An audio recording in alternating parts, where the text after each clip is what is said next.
Hello friends, I hope you all are doing good in your studies. और आपने जो हमारे प्रीवियस जो लेक्चर्स हैं या फिर जो क्वेश्चन आंसर सीरीज़ है वो देख लिए होंगे।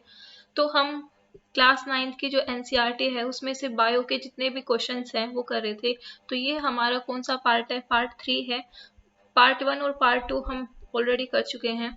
तो स्टार्ट करते हैं अपने क्वेश्चन आंसर सीरीज। सो हमारा फर्स्ट क्वेश्चन है, which of the following has a segmented body? कि कौन से ऐसे एनिमल्स हैं जिनकी बॉडी जो है वो सेगमेंटेड होती है। तो जैसे कि अर्थवॉर्म आप सभी ने देखा होगा। अर्थवॉर्म की बॉडी में क्या होते हैं? ऐसे रिपीटेड यूनिट्स होती हैं, ठीक है, जिनको हम क्या बोलते हैं? सेगमेंट्स बोलते हैं या फिर मेटामियर्स बोलते हैं। इसके अंदर है ना, जो ज्यादातर मतलब कुछ ऑर्गन्स होते हैं उनका हमें एक रेगुलर पैटर्न देखने को मिलता है। तो जो ऐसे ऑर्गेनिजम्स हैं ये कौन से उससे बिलोंग करते हैं जिनके अंदर सेगमेंट्स प्रेजेंट होते हैं? तो ये एनालिडा से बिलोंग करते हैं, ठीक है। तो जो हमारे एनालिड्स हैं उनके अंदर हम कह सकते हैं कि सेगमेंटेड बॉडी प्रेजेंट होती है। नेक्स्ट है, which of the following helps in the monitoring air pollution? तो हमने कहा था कि लाइकन क्या होते हैं। लाइकन हमारे पास जो ब्लू ग्रीन एल्गा प्लस में क्या थे? फंजाई थे। उनका हमने एक स्पेशल तरह का एसोसिएशन देखा था। वो कौन सा था? सिम्बायोटिक एसोसिएशन देखा था। सिम्बायोटिक एसोसिएशन के अंदर क्या हो रहा था? दोनों ऑर्गेनिजम्स एक दूसरे की क्या कर रहे थे? हेल्प कर रहे थे। ब्लू ग्रीन एल्गा फंगस की हेल्प कर रहा था और जो फंगस है हमारी ये ब्लू ग्रीन एल्गी की हेल्प कर रही थी। तो इस जो है लाइकन्स होते हैं, तो इसका आंसर यही है कि जो लाइकन्स है ना ये हमें पोल्यूशन भी निगेट करते हैं। ये स्पेशली जो है SO2 का जो पोल्यूशन होता है ना उसके लिए सेंसिटिव होते हैं। तो ये वैसे वाइट कलर के होते हैं। तो जहाँ पे भी अगर सल्फर ऑक्साइड का अगर पोल्यूशन है तो वहाँ पे जो लाइकन है वो आपकी पाई नहीं जाएगी, ठीक है। तो कौन से हो गए? लाइकन हो गए। नेक्स्ट है, which of the following is correct about the cold blooded animals? Cold blooded animals सबसे पहले क्या होते हैं? ये ऐसे एनिमल्स होते हैं जो भी अपने बॉडी टेम्परेचर को क्या नहीं कर सकते? रेगुलेट नहीं कर सकते, ठीक है। जैसा बाहर का टेम्परेचर होगा उसी के अकॉर्डिंग इनकी बॉडी का टेम्परेचर हो जाएगा। और एक हमारे पास क्या होते हैं? वार्म ब्लडेड होते हैं। वो क्या कर सकते हैं? बाहर कैसी कंडीशंस हो वो अपने अंदर एक इंटरनल एनवायरनमेंट को क्रिएट कर रहे हैं जहाँ पे कॉन्स्टेंट टेम्परेचर होगा, तो उसको बोलते हैं वार्म ब्लडेड। तो हमारे जितने भी वार्म ब्लडेड में क्या आ जाता है? WB लिख लेते हैं इसको। तो जितने भी हमारे पास क्या हैं?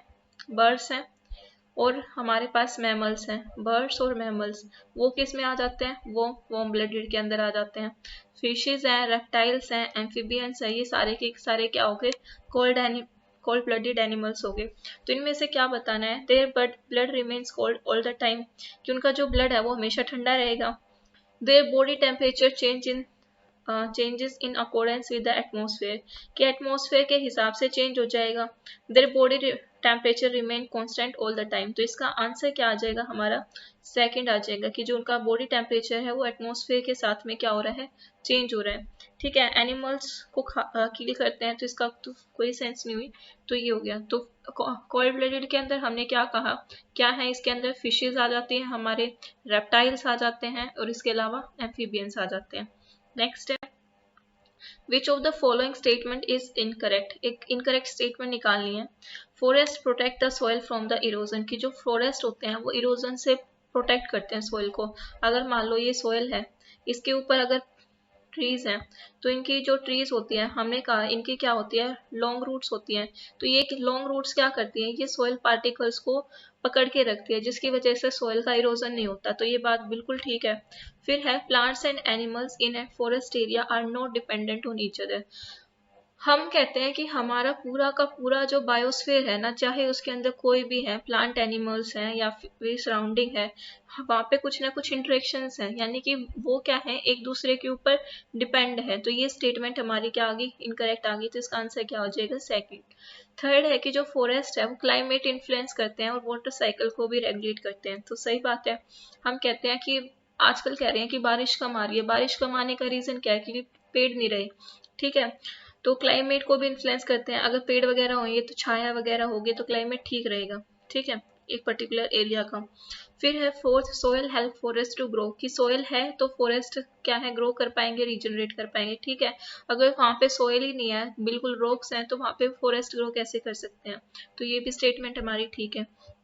नेक्स्ट है transmission of the heat by the molecular collision. Molecular collision का मतलब क्या है, ये मोलिक्यूल है, ये दूसरा मोलिक्यूल है, ये मोलिक्यूल क्या कर रहे हैं, आपस में टकरा रहे हैं। और जब आपस में टकराएंगे ना तो क्या होगा, ये ए वाला था, जैसे इसने क्या किया, जो अपनी हीट थी ना वो किसको दे दी, बी वाले को दे दी।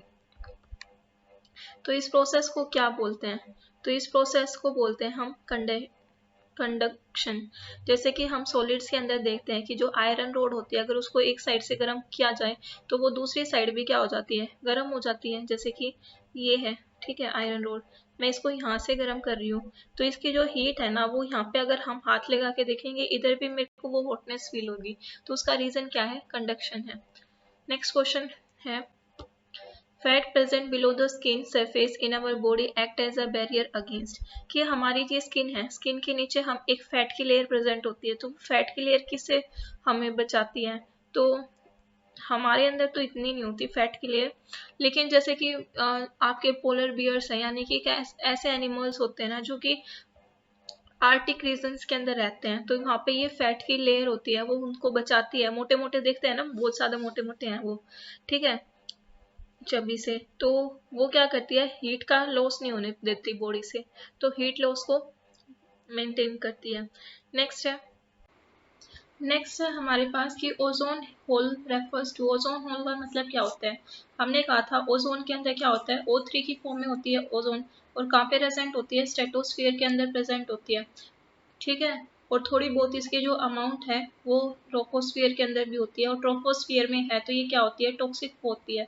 ठीक है, इसका काम क्या है, ये जैसे सन है हमारा, ठीक है, सन से जो भी हार्मफुल यूवी रेडिएशंस आती हैं उनसे हमें प्रोटेक्ट करती है। और अगर ये ना हो तो क्या है, हमें स्किन कैंसर या फिर डीएनए वगैरह के अंदर जो म्यूटेशंस है वो बहुत ज़्यादा आएंगी। तो इसका मतलब क्या है कि ओजोन होल के लेयर के अंदर होल हो गया, ठीक है ये, या फिर ओजोन लेयर की जो कंसंट्रेशन है ट्रोपोस्फियर के अंदर वो कम होगी, इसका भी कोई वो नहीं है।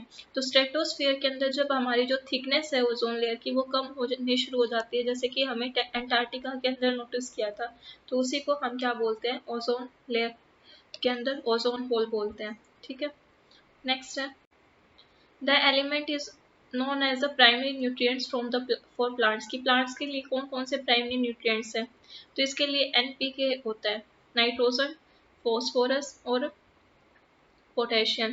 तो कहाँ है फर्स्ट ऑप्शन में, तो इसका आंसर क्या हो जाएगा, ये क्यों है, क्योंकि ये उसकी जो है ज्यादातर जो प्लांट बॉडी है ना उसके अंदर ये होते हैं, ठीक है, उसकी जो ग्रोथ है उसके लिए एसेंशियल होते हैं एनपीके। नेक्स्ट है हमारे पास which of the following is the second most abundant gas by volume in atmosphere. तो हमने कहा था हमारे एटमॉस्फेयर में सबसे ज़्यादा क्या है, नाइट्रोजन है, कितनी है, 78% कुछ की थी, ठीक है। फिर सेकंड पे क्या थी हमारे पास, ऑक्सीजन थी, ऑक्सीजन कितनी थी, 20.3 की थी, ठीक है। तो सेकंड मोस्ट अबंडेंट कौन सी है हमारे पास, ऑक्सीजन। नेक्स्ट है What is the thick fog-like layer in the atmosphere made up of a smoke and the fog cloud? जब स्मोक एंड फॉग आपस में मिल जाते हैं तो उसको बोलते हैं हम स्मोक। और ये किस में देखने को मिलता है, एटमॉस्फेयर की जो ट्रोपोस्फेयर है ना वहाँ पे देखने को मिल जाती है। जैसे सर्दियों के अंदर धुंध नहीं हो जाती तो वो क्या होता है, स्मोक होता है। जितना भी स्मोक है और फॉग है वो मिल जाता है, और इससे क्या होता है, हमारी जो विजिबिलिटी होती है, चीज़ें हमें क्लियरली दिखाई नहीं देती, ठीक है। तो विजिबिलिटी क्या हो जाती है, कम हो जाती है। नेक्स्ट है which of the following is the vector of malaria, की जो मलेरिया है ये सबसे पहले किसकी वजह से होता है, तो इस ये होता है हमारे पास एक प्रोटोजोआ है जिसका नाम है प्लाज्मोडियम, ठीक है। तो प्लाज्मोडियम की वजह से होता है, और इस प्लाज्मोडियम को कैरी करके ह्यूमन बींग्स के अंदर कौन लेके आएगा, तो उसी को क्या बोलेंगे, हम वेक्टर बोलेंगे। तो इसको कैरी करके ले आने वाला कौन है, फीमेल एनाफिलस मॉस्किटो है, कौन सी है, फीमेल है, ठीक है। तो मेल नहीं होता, क्योंकि जो मेल होता है ना वो तो प्लांट सेप वगैरह पे फीड करता है। फीमेल जो है ना फिलर मॉस्किटो है, इसको एग लेइंग के लिए क्या चाहिए, बहुत ज़्यादा न्यूट्रिशन चाहिए होता है, तो इस वजह से ये हमारे ब्लड के ऊपर फीड करती है। नेक्स्ट है, which of the following disease is cause due to water pollution. तो वाटर पोल्यूशन की वजह से क्या होता है, कॉलरा भी होता है, टाइफाइड भी होता है, तो इसका आंसर क्या आ जाएगा, बोथ आ जाएगा, ए और बी। नेक्स्ट है, which of the following disease does not spread through the air. Air से क्या नहीं फैलता, तो आपकी जो कफ या कोल्ड है, ठंड लगती है या फिर खांसी होती है, वो भी एयर से फैलती है। निमोनिया भी एयरबोर्न है। ट्यूबरक्लोसिस जो है वो भी है। तो हम इसको कोलरा कह सकते हैं, क्योंकि अभी हमने पिछली स्लाइड के अंदर देखा था कि जो कोलरा है वो हमारी एक वाटरबोर्न डिजीज है। नेक्स्ट है, which of the following disease is caused by bacteria. तो जो ट्यूबरक्लोसिस है हमारी, ये कैसी है, बैक्टीरियल है। कोल्ड कैसी है, वायरल होती है। एड्स भी जो है हमारा, ये भी वायरल डिजीज है जो कि सेक्सुअल कॉन्टेक्ट से फैलता है। फिर आता है डेंगू फीवर। तो डेंगू फीवर हम कहते हैं एक जो मॉस्किटो है उसकी बाइट से फैलता है, ठीक है, यानी कि वेक्टर बोर्न डिजीज है ये। नेक्स्ट है, एंटीबायोटिक्स जो है वो किसके लिए हाँ होती है, तो एंटी से मतलब अगेंस्ट में, और ठीक है, बायोटिक्स मीन्स किसी बायोटिक एजेंट के लिए, तो ये बैक्टीरिया के लिए होती है। बैक्टीरिया को क्या होता है, जैसे ये बैक्टीरिया है, ठीक है, इसके चारों तरफ में एक सेल वॉल होती है, ठीक है, तो ये एंटीबायोटिक क्या करती है, इस सेल वॉल को के अंदर कुछ पोर्स वगैरह क्रिएट कर देते हैं, जिसकी वजह से इसकी मतलब प्रॉपर सेल वॉल बनने नहीं देती, तो इसकी लाइसिस हो जाती है। जो ये सेल है इसका जो भी कंटेंट है वो क्या आ जाता है, बाहर आ जाता है। वायरस के अंदर कोई भी ऐसी सेल मेम्ब्रेन नहीं होती, तो ये वायरस के लिए इफेक्टिव नहीं होती, ठीक है, तो इसका आंसर किसके लिए आ जाएगा कि ये सिर्फ बैक्टीरिया के लिए होती है। नेक्स्ट है, which of the following is a communicable disease. Communicable disease क्या होती है, जो कि एक पर्सन, जैसे एक पर्सन है, इस पर्सन से दूसरे पर्सन के अंदर फैल सकती है, ठीक है, ट्रांसमिट कर सकती हैं। इनको हम कॉन्टेजियस डिजीज भी बोलते हैं। कैसे फैल सकती है, एयर के थ्रू, वाटर के थ्रू, फिजिकल कॉन्टैक्ट के थ्रू, ठीक है, फूड के थ्रू, या फिर किसी भी तरीके से फैल सकती हैं, तो उनको बोलते हैं कम्युनिकेबल डिजीज। दूसरा नाम क्या है इनका, कॉन्टेजियस डिजीज। तो इसके अंदर जैसे मलेरिया है, मलेरिया भी मॉस्किटो, जैसे एक पर्सन है उसको किसी मॉस्किटो ने काट लिया था, ठीक है, और उसने क्या है, जो प्रोटोजोआ था वो उसके अंदर रिलीज कर दिया। अब इसी एक हेल्दी पर्सन को कोई दूसरा काटेगा, वही सेम मॉस्किटो काटेगा, तो इससे इसके अंदर फैल सकती है। सेम टीबी है, ड्रॉपलेट इन्फेक्शन है, तो एयर के अंदर जो वाटर ड्रॉपलेट्स हैं उनसे फैल सकता है। मीजल्स होता है, ये नोज या फिर आपका जो थ्रोट होता है ना, उसके जो सिक्रेशंस होते हैं उनके थ्रू फैल सकता है। तो सारे के सारे हमारे पास क्या है, कम्युनिकेबल डिजीज है, मलेरिया भी, टीबी भी, मीजल्स भी। नेक्स्ट है, हेपेटाइटिस एक डिजीज होती है किसकी, तो हेपेटाइटिस आपकी लीवर की डिजीज होती है, ठीक है। नेक्स्ट है, रिंग वॉर्म जो होता है वो किसकी वजह से होता है, रिंग वॉर्म के अंदर आपके क्या होता है, जैसे दांत टाइप में हो जाता है, तो ये किसकी वजह से होते हैं, ये फंगस की वजह से होते हैं। नेक्स्ट क्वेश्चन है, due to greenhouse effect. Greenhouse effect क्यों हो रहा है, हमने कहा CO2 की कंसंट्रेशन बढ़ रही है, तो उसी को हम क्या कह रहे थे कि ग्रीन हाउस इफेक्ट बोल रहे हैं। तो इससे क्या होगा, हमारा जो टेम्परेचर है अर्थ का वो क्या हो रहा है, इंक्रीज हो रहा है।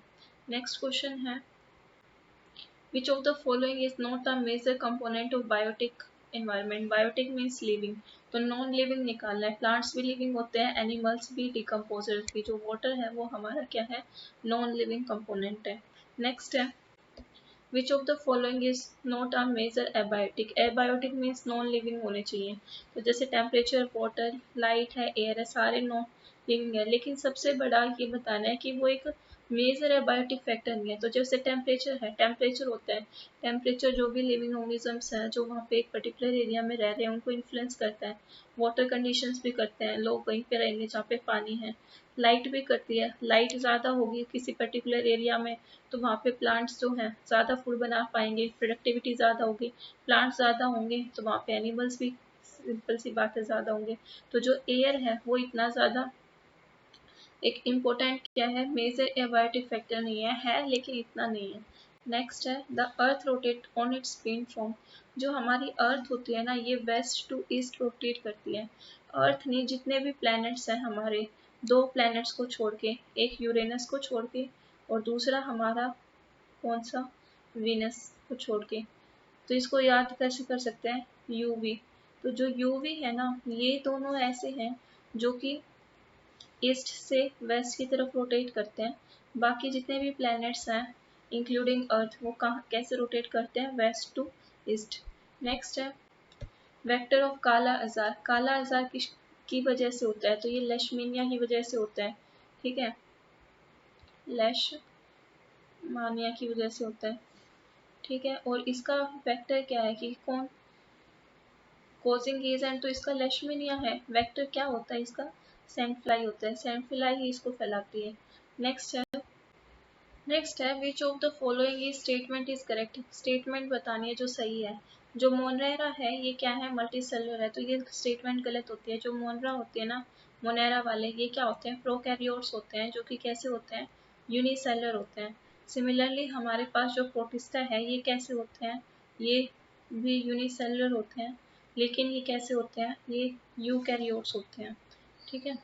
नेक्स्ट आता है जो फंगस होता है ना, इसके अंदर कोई क्लोरोफिल नहीं होता, तो ये फोटोसिंथेसिस परफॉर्म नहीं करती, तो ये स्टेटमेंट ठीक है। फिर है फंगस के अंदर सेल वॉल नहीं होता, इनके पास होता है, जो कि किससे मिलके बनी होती है, काइटिन से मिलके बना होता है इनकी जो सेल वॉल होती है, ठीक है। जैसे प्लांट की किससे मिलके बनाई होती है, प्लांट्स की सेलुलोज से मिलके बनी होती है, बैक्टीरिया की पेप्टाइडोग्लाइकन से मिलके बनी होती है। उसी तरीके से जो फंगस होती है इनकी सेल वॉल किससे मिलके बनी होती है, काइटिन से मिलके बनी होती है। नेक्स्ट है जो टीनिया टेपवर्म है, फेसिकोला लिवर फ्लूक जिसको बोलते हैं, ये कौन सी फाइलम के होते हैं, ये फ्लैटी हेलमिन्स के होते हैं। फ्लैटी का मतलब होता है फ्लैट, ठीक है। तो ये ऐसे हेलमिन्स होते हैं, वॉर्म्स हेलमिन्स मीन्स वॉर्म, ऐसे वॉर्म्स होते हैं जिनकी बॉडी क्या होती है, डोर्सोवेंट्रली फ्लैट होती है, ठीक है। और ये कैसे होते हैं, ट्रिप्लोब्लास्टिक होते हैं। ट्रिप्लो का मतलब क्या, ट्राई का मतलब तीन, और ब्लास्टिक का मतलब इनके अंदर तीन जर्म्स लेयर प्रेजेंट होती है। कौन कौन सी, एक्टोडर्म जो कि आउटर लेयर होती है, ठीक है। फिर आती है मेसोडर्म जो कि मिडल लेयर होती है, और फिर आती है हमारी एंडोडर्म जो कि इनर लेयर होती है। इसके अलावा ये फर्स्ट ऑर्गेनिजम्स हैं हमारे जिनके अंदर क्या है, फर्स्ट है फाइलम जिसके अंदर कंप्लीट एलिमेंट्री कैनाल देखने को मिला था, कंप्लीट एलिमेंट्री कैनाल। राइटिंग का थोड़ा इशू है, मैं समझ सकती हूँ, बट प्लीज़ उसको नेगलेक्ट करना। तो इसी के साथ हमारे ये क्वेश्चंस कंप्लीट होते हैं, 25 क्वेश्चंस, ठीक है। अब हम नेक्स्ट पार्ट के अंदर मिलेंगे। Thank you so much, please do like and subscribe the channel.